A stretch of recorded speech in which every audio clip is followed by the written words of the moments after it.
Night Owls to the Book Club After Dark podcast, an inviting moonlit podcast. I'm your host, Danny. And I'm Michelle. We break down fantasy, romantasy, dark romance, and thriller novels. Yeah, all things enchanting, intriguing, suspenseful, and maybe a little spicy. Each episode features intimate discussions on captivating stories, character breakdowns, fan theories, and more. And this is your content warning. This podcast contains mature themes and discussions that may not be suitable for all audiences. Episodes include explicit language and descriptions of mature romance, as well as depictions of violence and other intense subject matter. This podcast is rated R for mature audiences. Listener discretion is advised.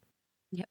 And going forward from here, of course, we're going to have lots of spoilers for Brimstone, the second book of the Fae and Alchemy series. We may or may not mention things from Quicksilver as well. So just be aware, this is your spoiler warning. Let's get cozy because the best stories are told after dark. All right, Michelle. We always kick it off with a drink of the episode, so today will be no different. We have what I'm calling Evenlight right here. And That's pretty. It's topped with a freeze-dried lemon, a little bit of a white topper on there, a little bit of foam. It was a little bit more foamy a second ago, but, you know, she'll be good. What's the foam? And it's got this color, so egg white. So it's a Midori, which I'm sure most people are familiar with, but if you've heard the term Midori, it's that green melon liqueur. You can make a bunch of different things with this. This is kind of like a version of a Midori sour. It has the green Midori liqueur, which is melon liqueur, to give it that green color. And the reason, of course, that we're going for this green color is for Evenlight, which is the title. We know that in Amaterath, the vampires cannot use true flame. So the flame that they use, which is a sort of magical flame, is this greenish hue color throughout the whole castle. And since we have a lot going on in the castle in the beginning of this episode, I thought it would be an ideal time to do a green drink that kind of embodied that. So anyway, it has Midori, it has fresh lemon juice, fresh lime juice, and the other liquor element is Deep Eddy Lemon, which is basically like a lemonade vodka, and egg white. So you shake that all up on ice, and there you go. Top it with a freeze-dried lemon, and you've got Evenlight. So cheers. Cheers. That looks so pretty, and especially fitting for this episode because we have the Evenlight Ball this episode, and everything goes down today for the Evenlight Ball. Indeed, it does. And so I thought it would be perfect to have like a higher end cocktail glass and like make it a little fancier, because I could have done it like on the rocks or something, but I was like, I want to make it look like something you take off of a tray at the Evenlight Ball. So that was kind of what I was going for here. So hopefully achieve that. And there you go. So that's the Evenlight. Cheers. Cheers. It's very mild because I think if you go with straight vodka versus the Deep Eddy lemon vodka, that vodka is overpowering. But I think because it's a flavored vodka, it really goes well with the melon liqueur. And it's super simple. I think there's four or five ingredients total, and you can make it pretty quick at home. So it's a nice cocktail. Tonight, we're diving back into Yavelia, and we're exploring chapters 37 through 45. Buckle up, folks, because it's about to get wild. We have a lot to go through. We're also going to have our Down the Rabbit Hole segment. Michelle also has a segment for us that I'm really excited for, because when we had to go redo our episode, we realized that one of the theories that she had ended up being cut. So we have to get that in this episode, bring it back, because we've got to talk about it. It's a big one, and I think you guys will really enjoy it. And of course, we're going to wrap up with our mystery Q&A, as we always do here on Book Club After Dark. And yeah, buckle up. Whether you're reading along, you're just here for the book talk. Either way, we are glad that you're here. So glad. Let's start with chapter 37, which is Kingfisher's point of view. So this is where Kingfisher is struggling with the knowledge that his mom has the journal. You know, it's he wants to read it. He wants this piece of her, but has to come to terms with like, this isn't for me. And, you know, he struggled with that a little bit in the past. So it's just more that it's right in his face, especially as they're getting ready for the Evenlight Ball. And as they're getting ready, we get this nice spicy time with shadows and a mirror. So, you know, it was a good time. And the fact that people are complaining about it, I'm like, what?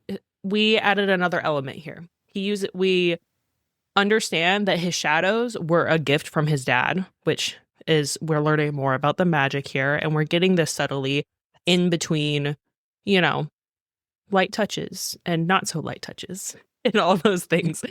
Yeah. So yeah, and then we also get a new tattoo here, which is roses on her thigh. And this is like a big ass tattoo. And we know the tattoos represent something. It's just important to notice that these are at the top of her thigh. These are huge. They're flowers. And, you know, Kingfisher has this little quip of, you know, don't say I never got you flowers, which, you know, what girl doesn't like flowers? And this chapter is really brief because Sarah reads her journal, but you don't know what the journal is yet. And because this is a chapter that's building up to a big event here. So very brief. She reads the journal before they leave. Tal tries to interrupt them and, you know, gives them a couple of minutes, and then they head off to the ball. Yeah. So I wanted to ask you a question about that, about how we get these moments of Sarah's reading the journal, but we don't get to see them. Do we think in book 3 that we're going to have similar things like that, where Sarah's is going to be, For sure. How did you feel about that? It pissed me off so much because I'm like, what does it say? What does it say? And there was a few, at least for this one specific moment, we actually know what comes, like what came out of the journal and what is said. There were a couple instances in this section that we're covering that they're talking about a story or they're talking about a plan, and we don't get to hear that plan, like, ever. I'm like, what? No. What do you mean? So that's what pissed me off. So I think she's going to continue to do that. What I would really love is actually if she made the journal like as a bonus content, like on her website, and actually like had the journal like all out in full, or maybe like a novella type, or like just a bonus type of content. Callie, if you're listening, ideas, Callie, you know, ideas, please. Yeah. That would be awesome. It could be binded like the journal and like blue and everything. I would buy that. So cool. You know, what about you? Yeah, I would buy it. Be on my shelf. Yeah. Oh yeah, annoying as hell. Sarah, yes, annoying as hell. Yes. But we know Callie, and you know she did that shit on purpose. So you know what? Does it make me keep reading because I want to know what the heck's going on? Yeah, it does. Is it annoying? Yes, but I also understand why and the reason it drives plot, and we just can't know everything from everyone all the time. And I get that. But I want to. Is it frustrating? Yeah, it is. Totally is. Yeah. Chapter 38 is titled Scion of No One. And we are in Kingfisher's point of view again. We're in the Hall of Tears, which of course is like the huge hall in Omentreath in the castle. It's this big giant hall. You have tons of Evenlight cut, you know, on each wall going all the way in. It's obsidian, so it's like black mostly is how it's described. And it is full of the high blood. So we have to remember that there's different tiers of vampires and different levels to this. And it kind of still tracks with the Fae as well. Like there's different levels in this world. So Tal is there. We don't know yet why Tal is so hell-bent, other than the fact that we think that she needs to pick this new Lord of Midnight, right? So we think this whole time that Tal's main interest in this event is that she picks this new Lord of Midnight and that this is really important. It's also the moment, too, that he's going to sever the bond. And she knew about this, and we talked about this. We knew that this was an important part, that this be public, a public display, but it isn't the bond we thought we were going to have. And also that's okay. I'm fine with it. I've accepted it now. I've moved on. Were we thinking of something else? We've talked about that. Oh, absolutely. We did. It's fine. So we have a couple of people who are introduced in this chapter that we haven't seen before that are candidates for this new Lord of Midnight opening. And remembering that the Lords of Midnight, there's a couple different ones, and Hazarax is one of them, right? We have a couple different Lords of Midnight. We have, you know, Tal's ex-lover. She's one. We don't love her. She's the one of Missives, Zovena, or Zovina, however you'd like to pronounce it. We have a couple other ones that are just, for lack of a better word, I find them mostly annoying. But there's several different ones. Awful in their own different way. Yeah, they're all, And so like they all kind of serve a purpose. And like the intent of this point, this interview basically, is each one of them is going to say like what they can do as of Lord of Midnight that's going to be helpful to the crown and to the Lords of Midnight who already exist. So some type of balance of power. I'm going to bring you this, and in turn, you're going to have this. For example, Cabin Dawlish is a Fae who was served in Kingfisher's army, and he keeps saying he's going to be the keeper of warfare. So he's like, I'm going to do this, and realizes this moment. It's not a great moment for Fisher in this moment because he realizes he's a past warrior of his.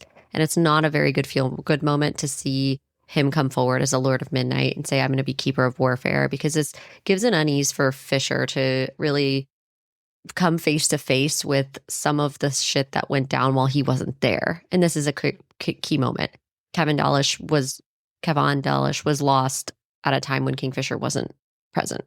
But he's dealt with a lot of these issues already. It's just another reminder of what he's lost and what he couldn't do to help. And it's also a realization, like, because Kingfisher's like, oh, my people are dead, it's fine. And he's like, oh, wait, no, they don't just die, they're turned. So this person that he trained and he knew actually very well is using the moves and everything that he learned in the tactics against his own people. And there's this greater guilt that he felt for abandoning his people, which, you know, he already feels guilty for all the shit that was out of his control. It just kind of adds an extra layer of wounding to him seeing this man. And this man was definitely like, fuck you, like the entire time with his eyes, he was not happy with him. Yeah. No. And then we have Anwe, whose family they designed instruments of torture. Super fun. She wants to be the keeper of pain. Great. She was once an alchemist. This is important that she was once an alchemist. But she proposed these feeding farms, like really some dark shit that she thinks would be good to get an army for and maintain an army for Amontreath and for her new queen. And she's like, look, we're going to use all this pain. And she wants to be keeper of pain. Like it just, yeah. There's moments where Saris is like tired of what she's saying. And she's like, I'm kind of done with this. Zovina at this point tries to speak out. And we finally get a moment again where Saris publicly puts Zovina in her place. Again, important because this is also another example of her keeping them in line, which this crowd in particular needs to see that physical representation of I'm the lead and I'm the queen and you will respect my title. The vampires are very much who holds the power needs to be seen visibly holding that power. And so Zovina stepping out this way and speaking up to try to undermine her publicly, Saris realizes that she can't allow that to fly. And she's going to have to, basically, she holds the candelabra to her neck, pins her to the ground, and uses her as a footrest. And when we say pins her to the ground, like the candelabra like cuts into the obsidian, like it's in there, like it's on the ground. She can't move. So then there's a keeper of monies, keeper of truths, keeper of antiquities, these different interviews that are going.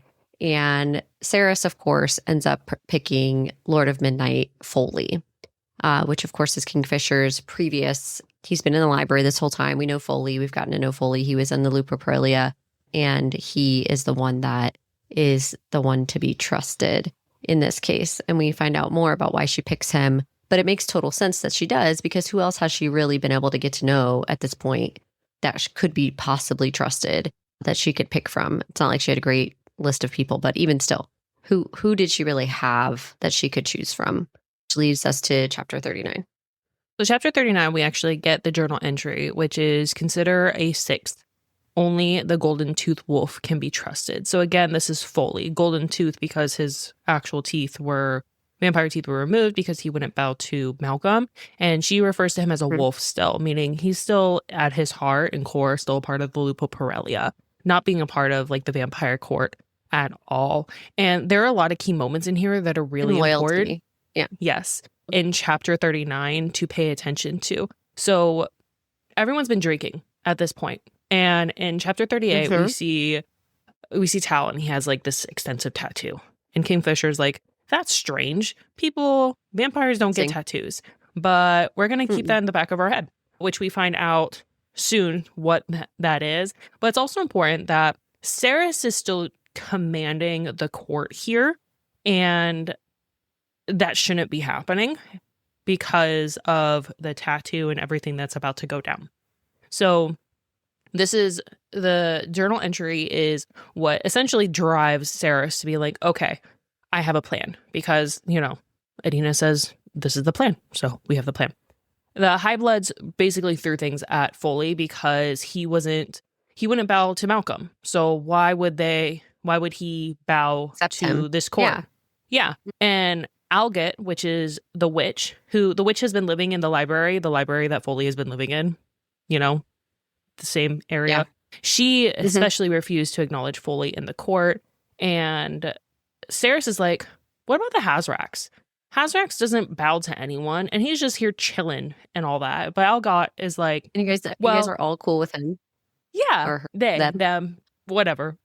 And Alget's like, well, he doesn't weigh in on and vote on political matters. And Saris is like, no, it doesn't. It's the same thing. You know, he doesn't swear fealty. He's swearing fealty. And then Foley ends up like bowing or kneeling and swears fealty to Saris, and she names him Lord of Midnight. So, and there's a week that all gets pissed because he doesn't feed on human blood, and neither does Saris. And so there's all this like, you expect me to like bow to you, but you don't even eat what we eat. Like, what are you doing? Like, how are you even one of us? So there's a lot of tension to get people to have a rise out of it. It's like, are we shamed for what we are because this is what we eat? You guys don't even eat this. Like, how are we supposed to be? It's supposed to represent us if you're not right. How are you really, supposed to represent us if you're not? And the way this was giving, it reminds me of like, I'm going to use a Twilight reference. I'm sorry in advance. But it kind of reminds me of like the Cullens, right? Where you have like those who eat animal blood or whatever. And vegetarian. You have the Volturi with their red eyes who like wouldn't dream of giving up human blood because they have no shame about who or what they've become. They've determined themselves as the apex predator, and that's where they're supposed to be. And there's no shame in what they're doing in terms of mass murder. And I feel like this is similar in that sense where Foley has a moral obligation to uphold that's higher than the form he's been created into. And I mean, Saris does too. So it's kind of, I don't know, that was like a parallel that I drew in my head. But. Okay. Yeah, that makes sense. And from a political standpoint, Zovina technically and Algot make valid points. They're not on our side, so we don't agree with them, but they're valid, you know? Yeah. So we have this Evenlight overhead, and then Saris and Kingfisher have this like cute moment where they're dancing, and you know, they have a little bit of that banter that they're used to, that their flirtation of, you know, dancing is like both sex and fighting, and, you know, double entendre with swordplay and all that stuff. So we get a little bit of that banter that a lot of people complained about not seeing as much, but I found it cute here just because, you know, they're still in that honeymoon phase. So it plays out as seductive and just cute. And then as Saris is like, why do you lay out the dresses for me?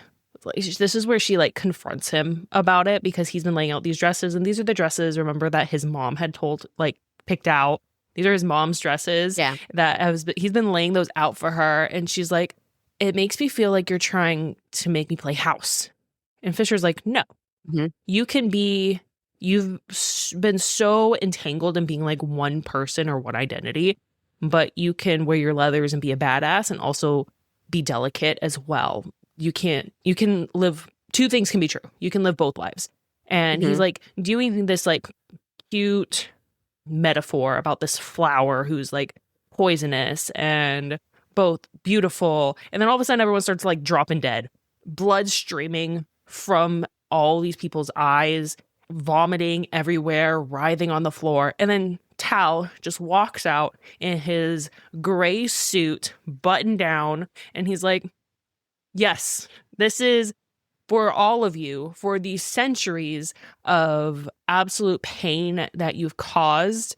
Your gluttony is your undoing. Welcome to your final death. But who am I to deny you one last chance of redemption? So essentially, he poisons them all and then gives them an out. Yeah, with the drinks, which we find out in a couple of chapters that he's actually been working with Ishabel, and the drinks have been poisoned with her blood, which witch's blood is the undoing of vampires. It's like a literal poison to them. And he offers them vials, which is like, well, you can return to your former self. You can become Fae again and face your sins, or you can die. And what's crazy is 9 out of 10 of them chose to die. They would rather die than face all of the shit that they did, which means they were truly evil. It wasn't that Malcolm made them do anything. Malcolm compelled them to do stuff, but they didn't feel guilty for it. They were also just shitty. Yes. Yeah. Meaning they would have done this shit anyways. So I did awful things. I'm going to just die. And crazy that 9 out of 10 of them. But, you know, you at some point you do feel bad for the vampires because they're compelled to do so. But here, Callie lays it on the line, like saying, no, the people in this court actually truly suck. Shitty. Yeah, they were not compelled to do half the shit that they did. And then he says, this is my final act of Lord Midnight. Now I'll go pay for the sins I have committed. And he takes big drink of the poison, bigger than anyone else, and told Kingfisher to apologize to Everlane before wants the bond broken from Cerys. Yeah. Yes. So the reason why thing at play here.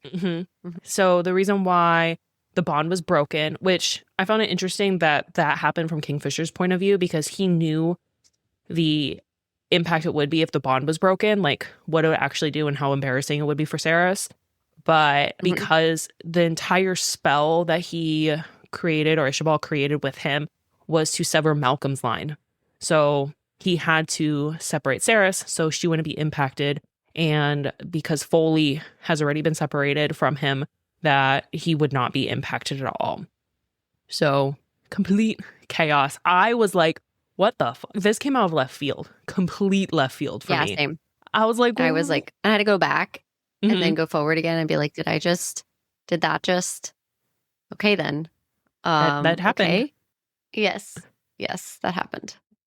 Classically, we're at like page 500-ish around this time.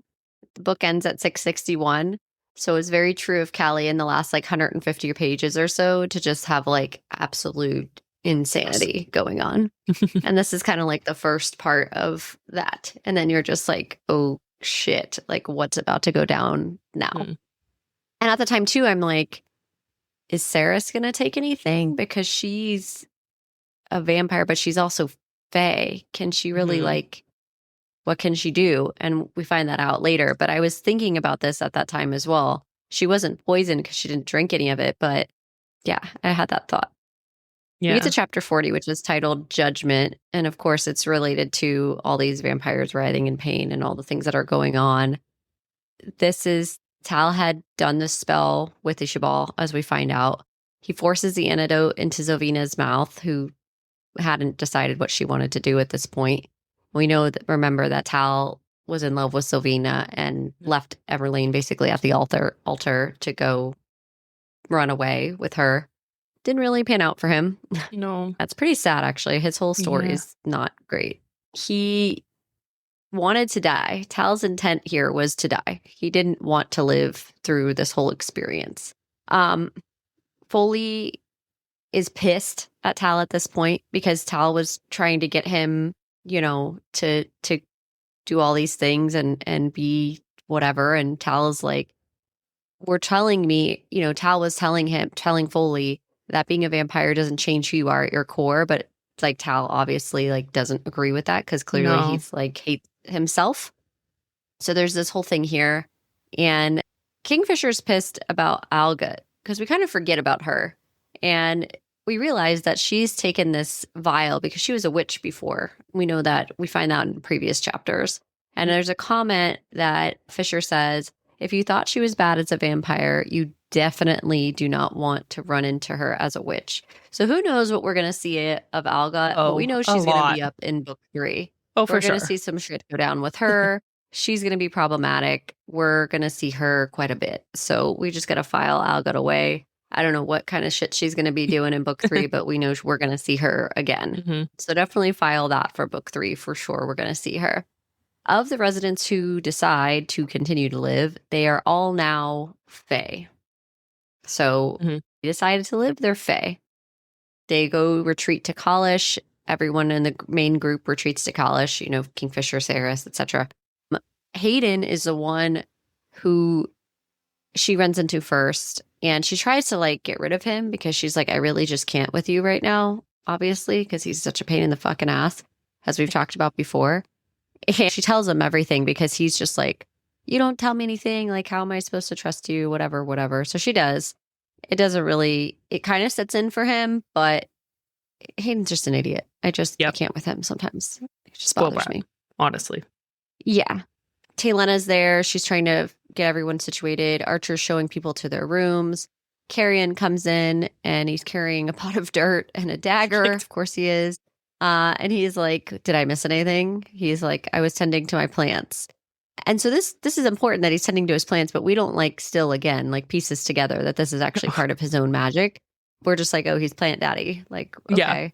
Yeah. But why did we never? And then it made me think like later, once this is revealed more, and made me think to myself, like in Quicksilver, why none of us were like plant daddy? Like, why does this guy have a plant in the middle of the fucking woods in the snow? Like, Right. you know, it just didn't, nothing. I was just like, oh, that's cute and kitschy, but it's like actually really relevant to who Carrion is and his own magic. You know, when I And we first just knew know it, that. no, I first knew it when, so the last episode we covered this part with the feeder. When the feeder attacked Carrion, he got thrown against the wall of flowers and then they bloomed around him and they fell as he like hit the wall. I highlighted the shit out of that. I'm like, this is it. It's not the fire stuff, which I think the fire will come into play because Kingfisher even hinted at is like, I think Carrion has like fire magic. So I think that's going to be like one of his lesser ones. But when I read that, I'm like, yes, that's it. And then it further. Yeah, he's like the male poison ivy. Yeah. Mm-hmm. Oh yeah. He needs the green tights that show off all of his plant daddy superpowers. Oh yeah. We're here for it. Ishabal had created the spell, right, that killed the High Bloods, and she's like, it was never meant to be like uncreated. You know what I mean? But Fisher's fucking pissed because it put Saris in danger and nobody knew. Luckily, you know, Saris didn't drink the wine and all that, so it worked out. But like, he was like, why didn't you say anything? Why did no one tell us? Right, because they were in. So this is why like 2 chapters ago is really important.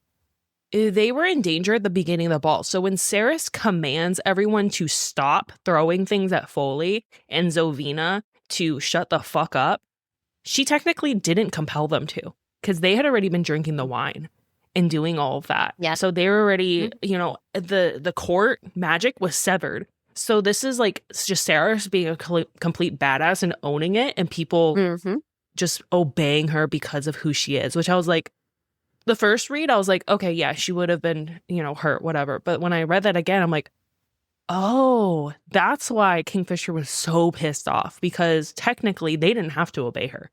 But because they didn't know that either. No. But you would think like it would be something innate that would compel them to do feeling. Something. Right. Not the yes, ma'am. Like, you know, if you like raise your voice at your dog and they're like, you know, shit. They're like, okay. Yeah. So yeah, that just further confirms Saris is just coming more into her own and getting away from like the really annoying first 2/3 of the book where I was just like, Saris, come on, please. Yeah.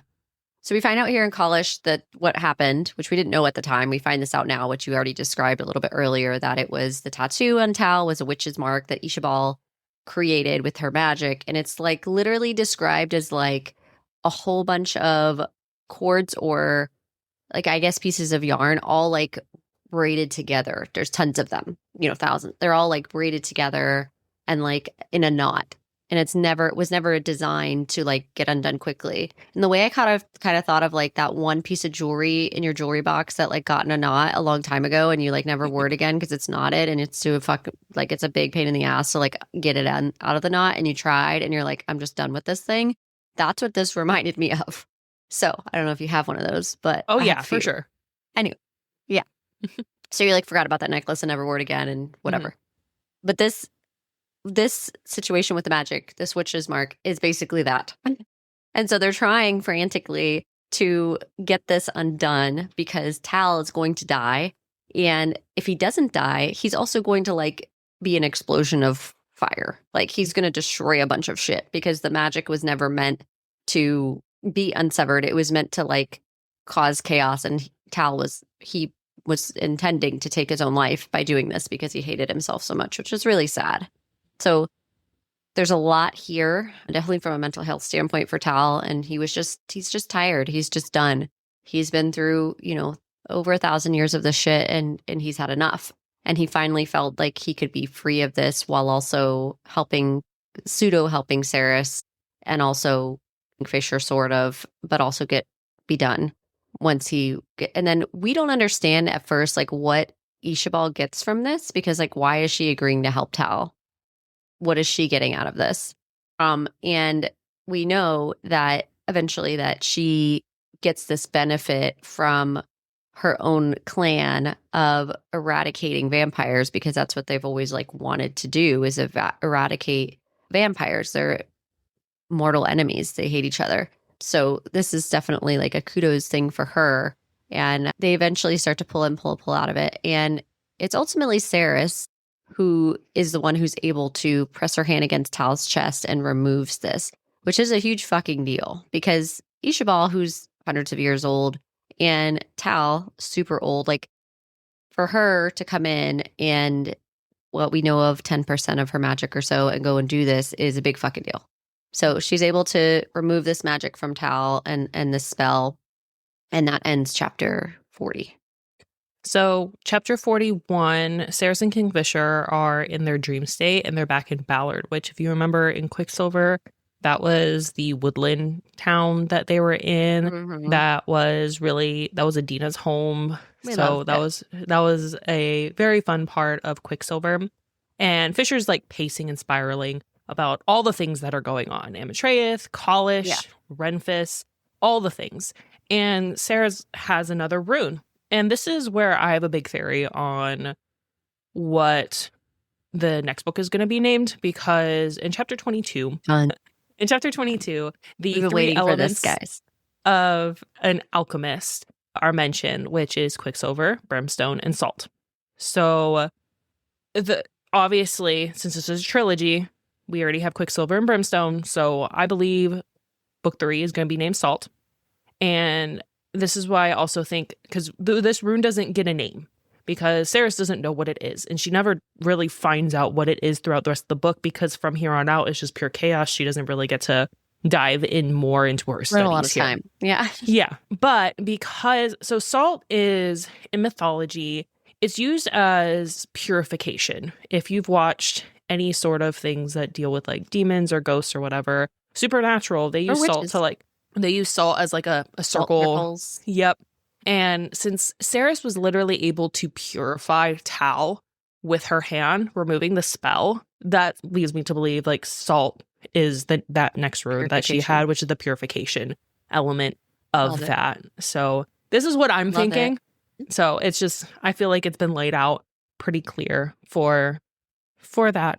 And she was able to, really, it shows that, I think, so the brimstone kills the feeders, right? I wonder if with her next rune, she's able to like remove the rot from things and remain them intact, because Tal from here, he like becomes this normal person after this spell is removed from him. So I wonder what else comes into play, not just completely killing people, because I mean that's going to have to be a big part with brimstone, but I wonder how the salt or purification process will be used, if it's going to be like on the land, or if it can be used towards people, towards other things.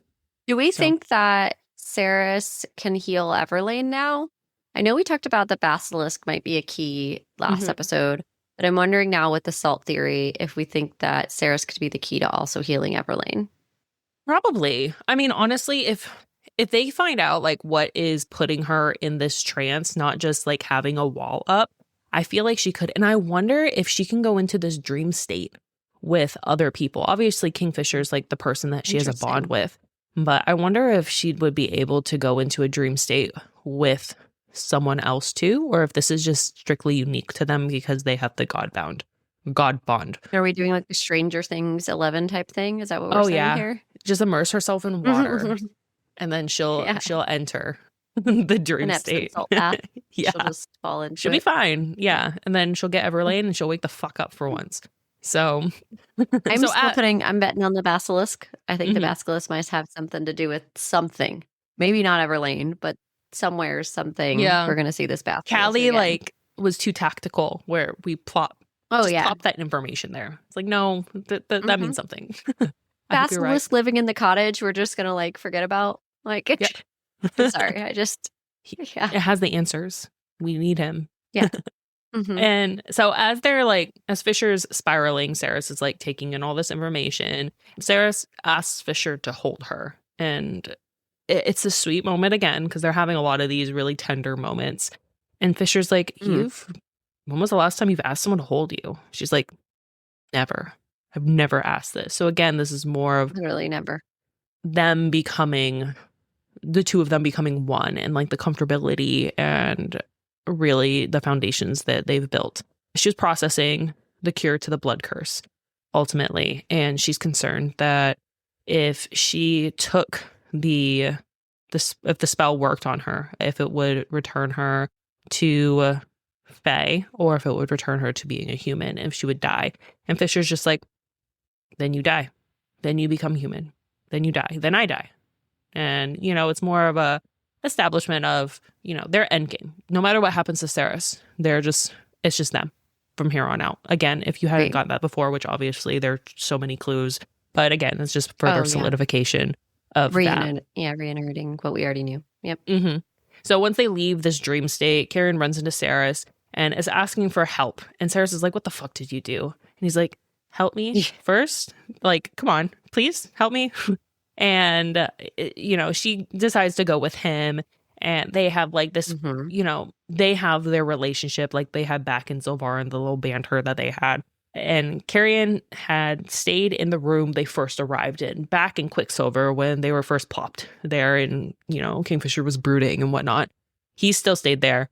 And the room was filled with plants, and it was fogged with condensation because it was so humid in there. Yeah. And he relocated all of the plants from other areas of college. Yeah. He just keeps taking plants from other places. And she's like, are you stealing these? He's like, no, they've never left the premises. It's just relocation. But he's also been like taking like alcohol and whiskey and whatnot. Onyx has been asleep in the wardrobe, which was shut. And, Saris is like, are you serious? You locked him in there. He's like, no, focus. And we also find out that Carrion has been researching the Evelian court and responsibilities of the king. So a lot's going on with Carrion in the background because we haven't seen him for probably like 5-6 chapters. And Saris is like looking at one of the plants, and she's realizing it is literally blooming as she's speaking. And Carrion's like, this is the plant that's supposed to be. It's not even supposed to flower, but here it is flowering. Am I crazy?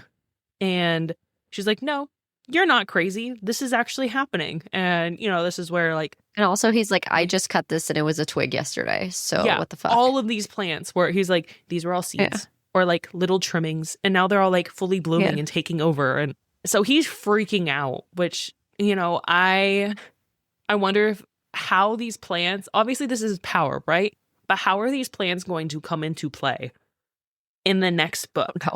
I think so. Is he like a devil? Does he have devil's snare? Like, what are we doing? Right. That's what I'm thinking. Like, are these plants like poison? Can he make some sort of antidote for feeders? Can he make some sort of... Well, if he has, I'm sure he could make a lot of antidotes. Maybe Carrion's how Everlane wakes up.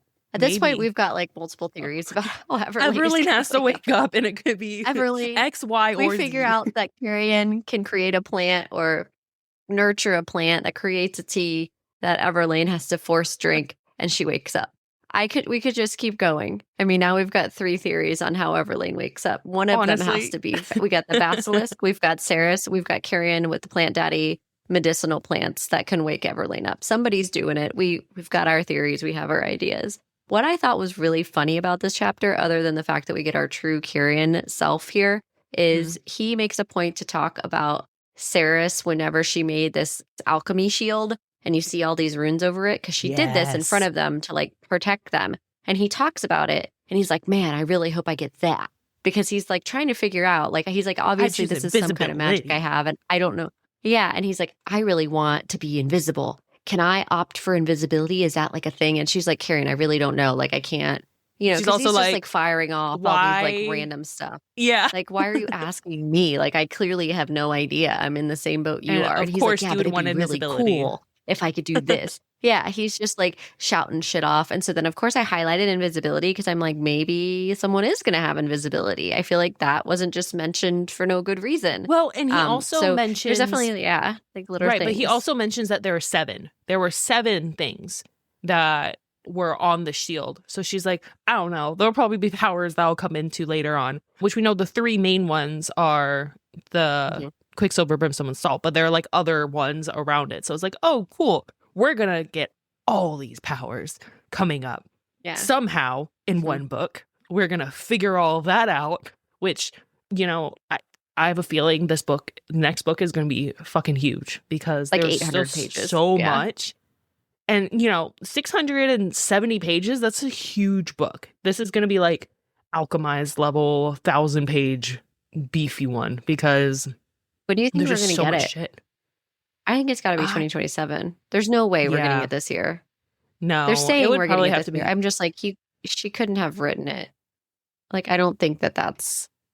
And I think and honestly, I would rather wait until 2027 to have a really good finished product that, you know, obviously there might be some errors, but I really hope for Callie's sake that there aren't some major ones that's distracting from the plot like this time around because of some careless mistake. That was not her mistake, but was a careless mistake made by the editing team.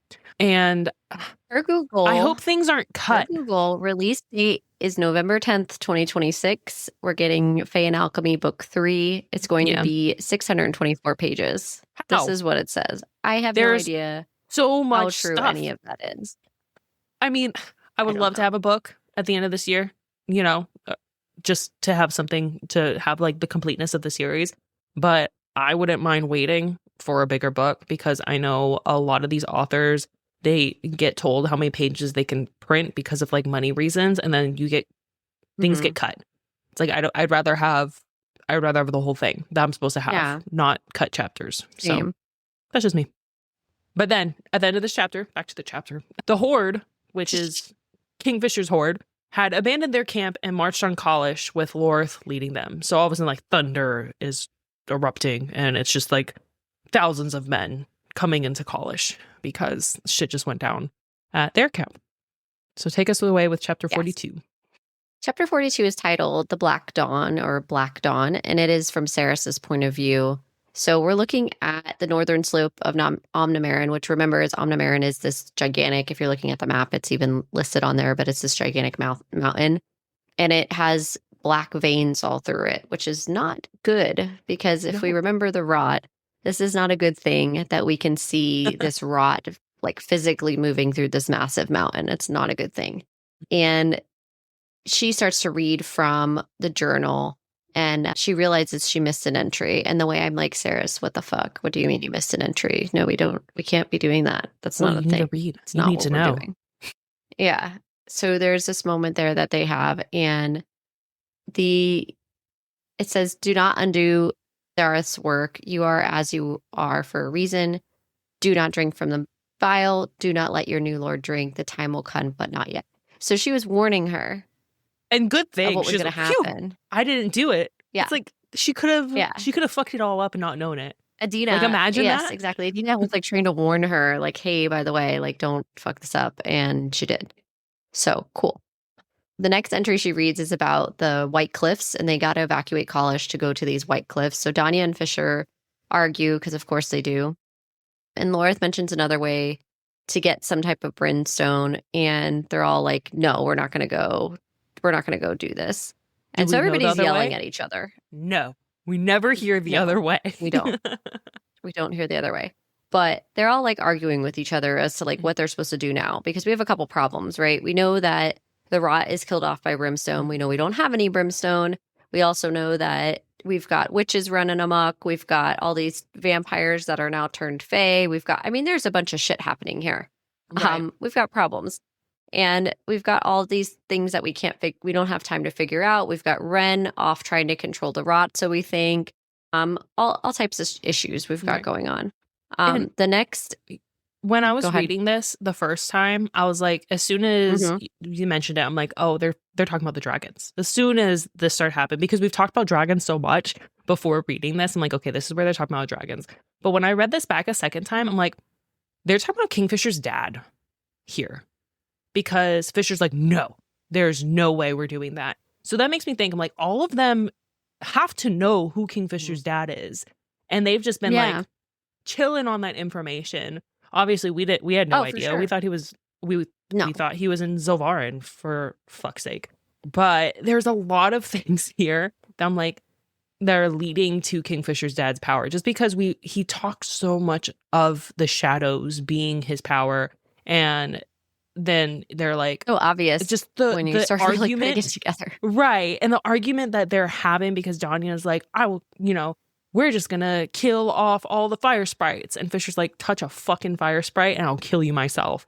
And then Lorith is like, I have an idea, and they're both like, shut up, no idea for you.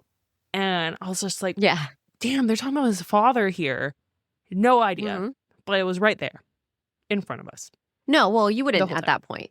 You're not supposed to be able to put it together. But that's why these books are meant to be reread. Oh, these books are 1000% meant to be reread. Multiple. Yeah, they're meant to be reread. It's meant to be enjoyed more than once, because you get something out of it every time. Yeah, so there's Hayden standing outside in the rain, and he tries to apologize, which, like, whatever. He apologizes for how he acted, and he doesn't want to be a burden to her anymore. So he finally starts to turn it around. And we're like, for fuck's sake, it's about took you long enough, Hayden. Anyway. Hazrax appears. And Hazrax gives Saris another rune, and it allows her the ability to undo or break. And it's going to act as this grounding rod for all her other runes. This is important. And it says, think of it as an apology for what is to come. I have seen through the eyes of your oracle, and your future is not an easy one. Great. There are those who would consider me partially to blame for that. The fuck? They then, meaning the Hazrax, gives her Saris a ring and says, you need to give this to Foley because he's going to need it. And you're like, so much to unpack with that interaction. So much. Yeah. So you're the only, he said, they say to her, you're the third person I have broken my silence for in over a millennium. Right. So we know it's her and Malcolm, right? Who's the third? Who is the third? Who do you think the third is? Obviously, we know I feel like we've interacted, or it has been brought up. The name has come to our knowledge at some point in time. Yeah. Throughout this book. Do we think it is? I don't know. Do we think it's Adina because he knows of the book? Maybe. Since it's been a millennia, do we think it's Kingfisher's dad? I don't know. What's your thoughts? I'm weighing between... because there's been so much buildup to Kingfisher's dad, I honestly think, because he comes from a different realm, I honestly think it's Kingfisher's dad, and he has to have some sort of dealing with that. Or it's Adina. I think they both have valid points. But I don't know. he could observe I think Dina. I like your thought that it was Fisher's dad more. Yeah. I think I do like that more. Because, I mean, what if he's from... Because the Hazrax isn't even in his real form. The Hazrax is in his real name. He says Saris is piecing it together at this point in time, meaning we should be piecing it together too. So I think it's Kingfisher's dad. That would... Yeah, and it's got to be... If she's piecing it together, it has to be someone the Charity knows exists in some sort of way or shape or form. Right. It can't just be like somebody completely out of left field. Right. And, Fisher's just been talking about him so much lately. So, yeah, the fact that it also relates to the Hazrax's name, because we know that the rune that's on her is the name, but we don't get that revealed to us. His name's Salt. Saris says, right? Saris is like, people call you the Hazrax, but that's not the name inked on my skin, is it? And they're like, clever child, it is not. So she can't read what it is, but she knows that Hazrax is not what's on her rune. Right. So she's like, the fuck? Yeah. What is this? So, yeah, what is this? Exactly. What is it? But it's also important that he gives the ring and he taps the ruby gem on it. And we know Malcolm put specific gems in the Lord of Midnight's rings, and they're supposed to have some sort of power. But whatever power that the Hazrax has, which, I mean, he's supposed to be an all-powerful being, right? What power would he have needed? We just don't know what limits they have. Yeah. Right. Clearly, that's something that Foley needs or will use with in the future. Absolutely. So it has to do with the magic. And I kind of view the Hazrax as like a fate almost. That's kind of like all-knowing. I'm just picturing the fates in Hercules that are like passing the eye between them from the like the old 1990s. No, but like doesn't No, but like a fate isn't usually supposed to involve themselves in what's going on. They're supposed to be like watching it But he even unfold. says that he's part of the reason why all this shit's going to happen to her. So he has involved himself. So I feel like they have one of the space-time continuums. That's the thing. One of the space-time continuums, he did some shit. Or he is a part of the gods in some sort of way, like maybe a demigod, and, you know, fuck some shit up. Made the rot happen. Made something happen. Fuck some shit up. It's like, I'm just going to watch. I'm just going to watch and see how this plays out. Because, you know, the gods are supposed to be in play, and we haven't really gotten the gods much this book at all. And they're supposed to be in play and knowing what's going on and interfering with what's going on. And I know, you know, part of the argument could be, well, it's because Sarris and Kingfisher are like cloaked or whatever. They have the invisibility cloak. Yeah. And I feel like the Hazrax could be a part of that god realm that did some shit in some sort of realm and is like, well, I need to fix it in some sort of way. And I'm going to watch the key events happen. And here I'm going to put my input in now that the timing is right. Because I don't think he's just chilling to listen to things. Yeah, there's no way. This is definitely intentioned, for sure. Oh, yeah, for sure. Chapter 43 is titled Dark Spots, and it's Fisher's point of view that we switched to at this point, which again aligns with the whole book so far. This is where we really find out about Ishabal. So Ishabal says she's like kind of mentally looking for Renfus and can't find him anywhere. And then Fisher notes that she was promoted in her as an elder, but she's really young, so it doesn't make sense. But that it was an award for spell work in Amontreath. But she used dark magic to do this, which was not what she's supposed to do. Alget, remember, got kicked out of the witches thing clan because she was using dark magic too. And now we see Ishabal here using dark magic for self-gain. And also to say, look, I've eradicated all the vampires. I did this. So now you're going to so now she's an elder. But they don't know yet what she's done. So she can be banished for this. So I think we can just file this away for book 3 as well. And we know this is going to come up again and be problematic for Ishabal. At least we hope. Or she's going to get away with it and rise to a greater level of who knows what. But what she's willing to do to get this power is interesting. I'm trying to see what her other motives are. Is it just power, or is there an ultimate goal she has here? And what is it? Dee says something that I think is key here, that she was born to like be sacrificed for this. So I feel like she's kind of ultimately been, you know, her path may have not been chosen, but, and, you know, we're not really sure about like how family ties work in the Witches clan. We don't know a whole lot about them anyways. But this tidbit of information makes me think that, you know, maybe she has met with a seer or has gotten some sort of knowledge on what her future will be and knows that her life is ultimately a sacrifice and she'll have to like do certain steps in order for something to happen ultimately, because she knows, she's like, I was born for this, essentially, to be sacrificed at this, and I will take whatever punishment. Before she was like, I'll take whatever punishment Tal will bring to me, and they're like, Tal's alive. And then she's like, but Tal's dead.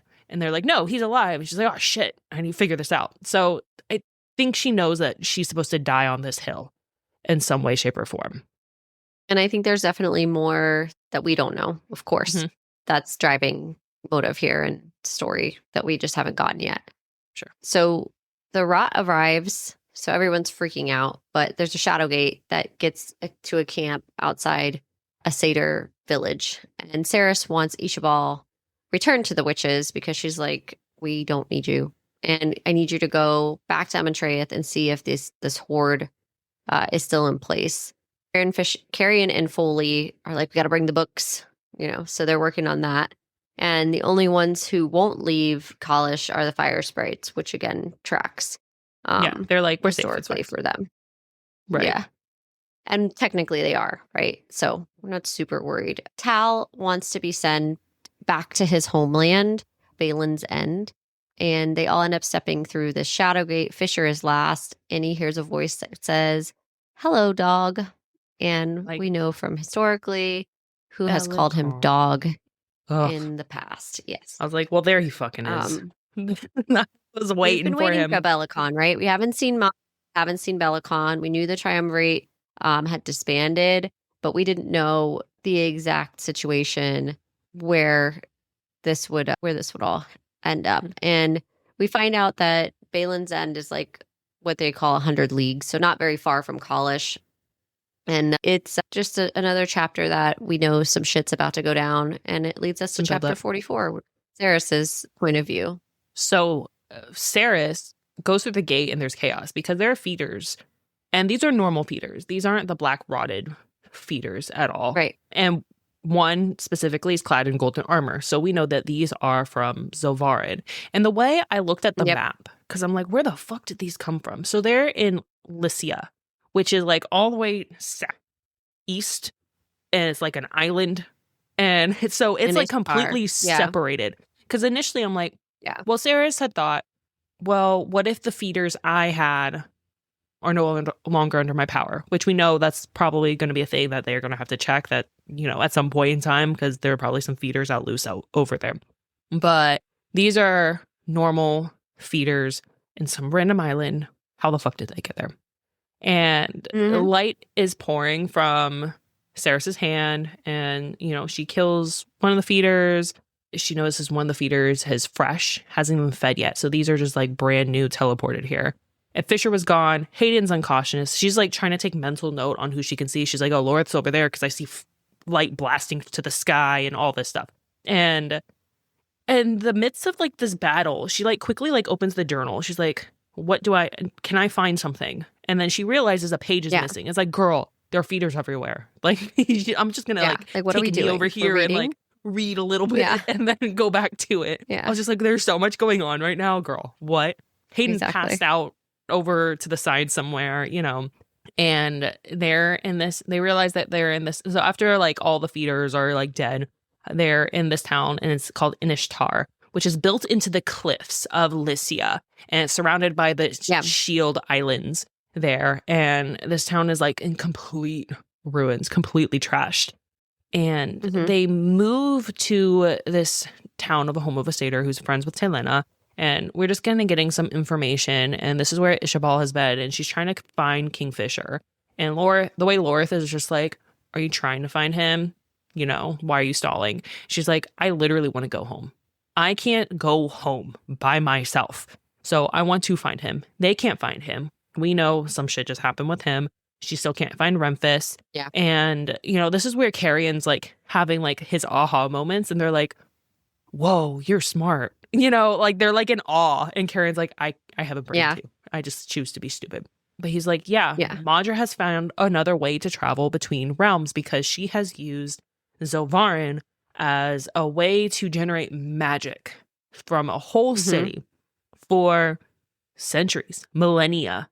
And so she's able to actually open these realms and teleport around. And it's just the way I'm like, okay, so she's teleporting to other realms. Where else is she teleporting to? Who else can teleport to? Like this also and opened is she an alchemist? Does this point to her being an alchemist even more so? Right. Well, they're saying it's not with Quicksilver. It's not with Quicksilver. No, I know. But still. That was like a big thing. There is a term that the satyr used, which is a realm portal. She doesn't refer to it as a Quicksilver realm portal. Yeah. So it's giving way that there are other magic that people can wield. And I think Kingfisher's dad can also wield this, because how the fuck did he drop Carrion and Zilvar and then dip out when he's the one that blocked the Quicksilver already? Like, because we were thinking he has to be in Zilvar and he blocked the Quicksilver pool. He has to be. There's no way. Else? Exactly. Yeah, but he's been chilling in another realm of who knows. And so he clearly has that power. He has to have that power also. And how is that? How are him and Madra tied in that? Because Madra can use that power too. So there's a lot of questions here because of this realm portal ability that, you know, clearly it's not just the alchemists who are able to teleport, which is also like, what the fuck? That's a big power. I would love to teleport. I hate traveling. I hate the process of traveling. I know, it'd be nice to open I get car sick, so which hasn't been so bad. I think my hormones have kind of like fixed. I don't know. I rode in the backseat of the car car the other day. I was like, wow, I don't feel sick. I didn't want to say it too, because I'm like, no, if I say it, I'm gonna throw don't up. say it out loud. But yeah, no, you don't. And just dealing with TSA is a pain in the ass. So, you know, teleportation would be awesome. All of it. Yes. So basically they end that chapter with kind of hypothesizing on how Madra is able to do this and what are they going to do about it, because she can deliver feeders to wherever she wants. And also, how does she know that they're going to be there? She clearly has some way of knowing where their next move is. Right. She has someone on the inside. Yeah. And then also, like, the other part too is this bit about Zilvar is the biggest piece of spell work ever created, quote unquote. We had been talking about this when we covered Quicksilver. Like, why is Zilvarin in a circle? Like, why is it a wheel? Like, why don't we have a map of it? What's the deal here? You know, what's going on? And this is finally the chapter where we realize that the reason Yuvelia is a lot more important is because Madra is in this other realm, Zilvarin, that she has just leveraged for power. And that the reason it's a wheel is because she deliberately has made it into wheel. On a wheel, a circle is the most powerful form as far as honing magic. And it's what she's been using this whole time. So we finally get this thing that we asked Callie for a map. And she's like, no, you're not getting a map. But we did get something about Zilvarin. And this was a big something about it. Like, it's just a fucking circle. Pay attention to the circle. Yes, literally. But also, Madra's been like laminating that there's no magic here. We're eradicating magic. There's no magic. And there's this emphasis that comes from this conversation where we find out that magic is actually never truly eradicated. If it existed, it's always existed. So it cannot be removed. Therefore, it gives you another impression of how many more Fae or magically abled folks are in Zilvarin that we just don't know about yet. And we kind of thought we knew this when... Yeah, because we saw this when we see the demon that Fisher and Carrion fight with the scorpion and all that. So obviously there's a lot more magic than what's been discussed, but it was just further emphasis of that. And I'm wondering where Zilvarin is going to play in book 3 as well. Chapter 45 is titled Redemption, and Saris and Carrion want to start inspecting some of these corpses that are from Zilvarin that are being thrown over the cliffs and things like that, and that there's, you know, plague bags and stuff. So we know that these are definitely from Zilvarin. It's not great. There's this moment where Tal is on a cliff's edge with Sylvania, who died.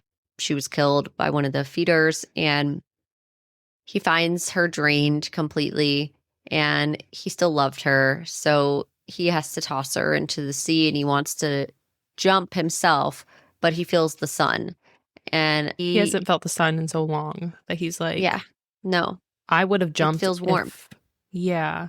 But the fact that he was like, Zovina's a horrible person. I know she's horrible. And I still love her, even though she was awful. And he's like, I must have pissed someone off at some point in time, because life has just been shitting on me this entire time. This is really, really sad part for Tal. You kind of see the hopelessness he's had this entire time. The sword that Tal had been defending himself with, Saris ends up taking from him and turns it into a god sword that Tal names Tarsarin, which is redemption. So again, title of the chapter, also critical moment for him as a character where we start to see his turning point. The group starts to help clean up the town. This is also a critical moment for Carrion. There's a realization that it starts to be a realization of who Carrion is. The town is going to start to realize who he is. And Lorith regrets suggesting some of his planning because it's clearly not working. And he tells Saris a new plan, and a horde of satyrs march on the town, demand to see the forgotten king, because they know that Rorik's son has returned, who is Carrion, of course. They all welcome Carrion, and we have to remember that the satyrs are basically like, I imagine them as, what's the word? Did you see The Lion, the Witch, and the Wardrobe? Yeah, they're Tommen. Yeah. Yeah. They're Tommen. Or if like from Hercules, it's Phil, they're half goat, half man. Yeah. Right. Kind of smallish because goats are small. They drop to their knees. Yeah. And they all have horns. So of course, Carrion is like, my name is Carrion and nice to meet you all. And also I really like your horns. It's like, what? Sarah's like the way that history will be written because these are the first exactly. Words. Yeah. Because they told him to be careful what to say. He's like, if you acknowledge that you're king, you're going to have to step into that role like right now. Like you need to watch what you say. And this is what he comes up with. And the way Saris is like, oh my God. But it's like totally Carrion, it's fine. The chapter ends with Saris realizing that she left a page of the journal in Kalish. Mm-hmm. And we start to figure out what that page would be. So shit's about to really hit the fan in our next episode. So that ends our chapters. We're going to switch it up now to Down the Rabbit Hole, which there was something that went pretty viral recently. And there's a lot of other social media folks that are posting about this and responding to it, where romantasy supports not feeding the intellectual part of your brain. Therefore, it is better to not read romantasy at all and either maybe draw it on the TV or on your phone. But there have been several folks on social media who say that you may as well just not read if you're going to read romantasy. And I wanted your thoughts on that, Michelle. What did you think about that? The way things are just rage bait is just wild. As as a former English teacher, my brain is immediately like, no, what the actual fuck? Right. And as a person with a newborn, right? You're supposed to read to your child. It doesn't even matter what the fuck you're reading to your child. Read an email, read a news article, read some blog of some random. And the way your brain literally absorbs language and builds your vocabulary, no matter what you're reading, as long as it's written by someone with like full sentences and uses an extensive vocabulary, it's beneficial to you. I'm like finding a loss for words because I'm like, how there's world building. Compute. If you take the sex scenes out of it, which I don't know why people are fucking so like weird about sex scenes. Honestly, I don't know. Just I don't know. How do we exist? I don't understand. It's such a problem.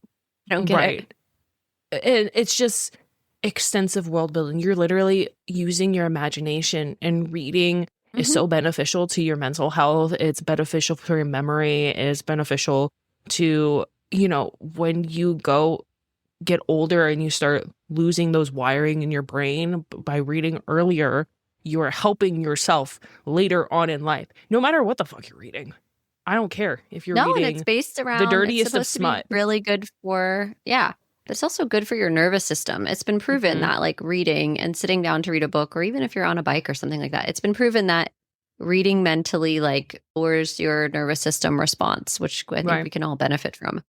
But I just thought it was interesting because there's this high horse about, and it wasn't just one. There's been several of them.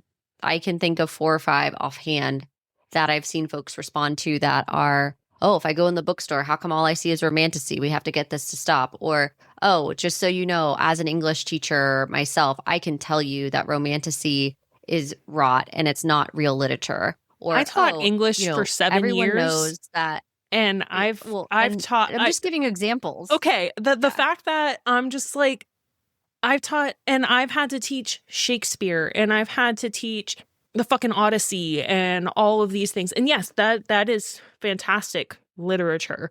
However, if you are reading something that you don't like, you're not going to care about it. And then you're not going to read. Yeah.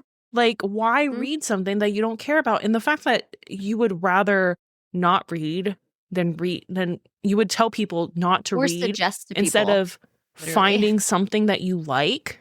I mean, the amount of students that I know have walked the halls with romantasy books that they probably shouldn't have, but most of them were of the older teenage age, so whatever. I'm like, you probably shouldn't read that, but I'm proud of you for reading. Go read that at home. Like, don't have it here. And it's just, why are we discouraging people from reading? This is like manga. Like, okay, so in the early 2000s, there was like a big push, like anime manga craze, right? And everyone's like, oh, manga, that's not actual literature.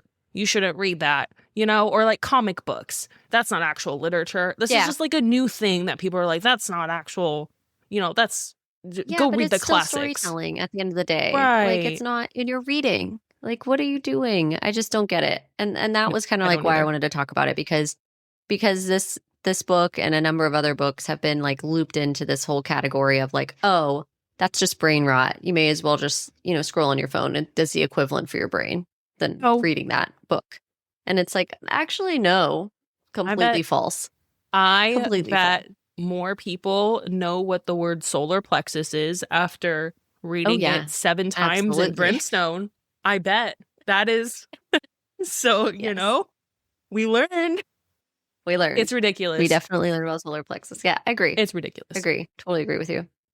That was our Down the Rabbit Hole segment for today. Let's jump to our final segment, Mystery Q&A. You want to go first? Do you want me to go first? I'll go first. So, okay. My question is, what is something you do now that like teenage or like child you would 1000% cringe at? Oh, there's a lot of things.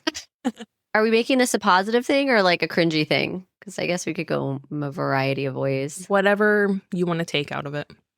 I think one thing I do now that I probably wouldn't have done then is I don't have to like be in an outfit to go grocery shopping or like wherever, or wear makeup to leave the house. I don't care about any of that anymore. You know, what you see is kind of what you get. There's not a level of insecurity about if I don't wear makeup leaving the house. Now I don't really care if I go to the grocery store, you know, in leggings or something. Because I remember there was this whole thing, especially in the mid 2000s, like leggings are not pants. There was like a whole thing about that. That was like the office casual phase where everyone like dress like, and it was like a huge thing. Like if you wore leggings out, you're like, you're not even clothed. What are you doing? You know, you can only wear those like you're not dressed, basically. Right. And the way that's like so not true now. So I think that's just a time thing, but also, I think that's something I would have cringed at for sure. Right. I feel like fashion has taken more of a 180 in terms of like, because we dressed semi-professionally. You wore collared t-shirts. I wore collared t-shirts, cardigans, those bubble things. Yeah. Heels. And now it's necklaces like funky. And now it's like I'm going to dress comfy. I feel like just millennials in general went so hard. It went in their early 20s or in the 20s that they're like, no, I'm done. I'm so done that I'm just going to be comfy from now on. I mean, I would say that would be one of the things. I think another thing is just because I tried so hard to extrovert, like I was like, being an introvert's lame. I don't want to be an introvert. I want to go out. I want to have fun. I want to have parties. I want to be in some random person's house, in like some random person's car that I have no idea, but it's someone's second cousin, and we're gonna go somewhere, and we're gonna be okay. I would.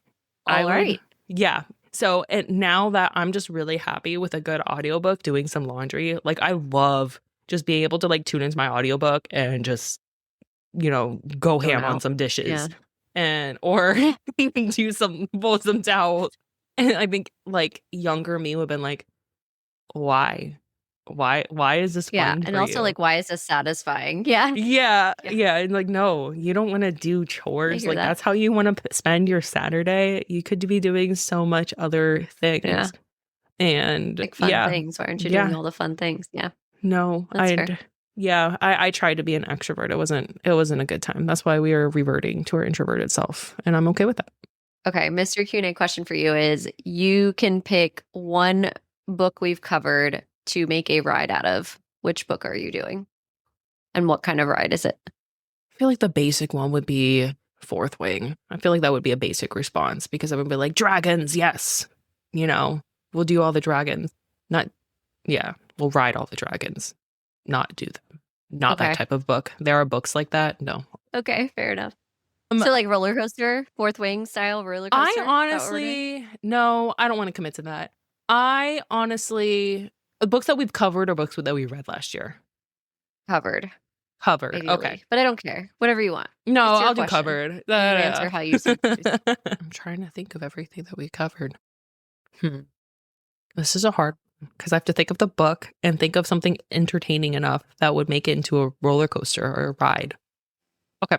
So I think I'm going to commit to this one.